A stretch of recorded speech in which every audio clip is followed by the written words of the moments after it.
Bonjour mes petits fans de laine, dans ce tuto-ci, je vais vous parler du point de toile.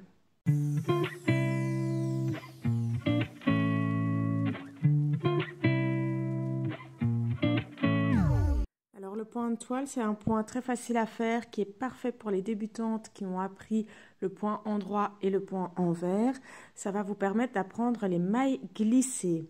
C'est aussi un point qui est très rapide à faire, il ne compte que 2 rangs.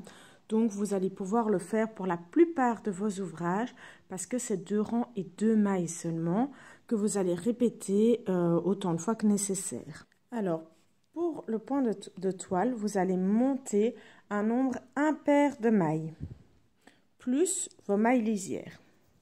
Ici, moi, j'ai monté 29 mailles. Je fais ma maille lisière. Pour le premier rang, vous allez donc faire votre maille lisière. Tricotez votre première maille à l'endroit, vous passez votre fil devant et vous glissez votre deuxième maille à l'envers. Et vous recommencez une maille à l'endroit, on glisse le fil devant, on passe la maille qui suit à l'envers. Et on continue comme ça sur tout le rang, une maille à l'endroit, une maille glissée à l'envers. Le deuxième rang, vous faites votre maille lisière. Puis vous allez directement passer votre fil devant l'ouvrage et glisser la maille qui suit à l'endroit du coup. On remet le fil derrière pour faire la maille d'après à l'envers et on recommence. On passe le fil devant, on glisse la maille à l'endroit et puis on tricote la suivante à l'envers.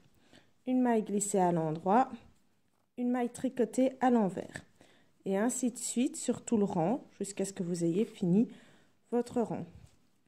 Votre point est aussi simple que ça.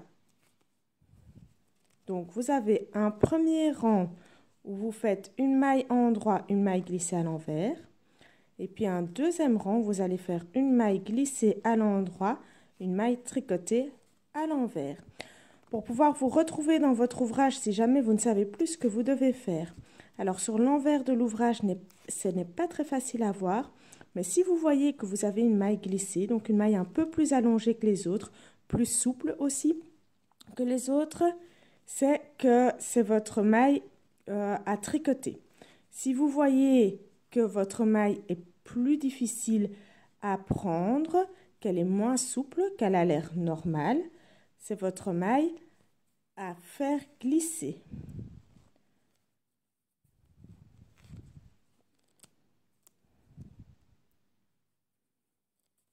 Et voilà, j'arrive à la fin du rang. Je vais vous montrer sur l'endroit parce que sur l'envers, c'est plus difficile.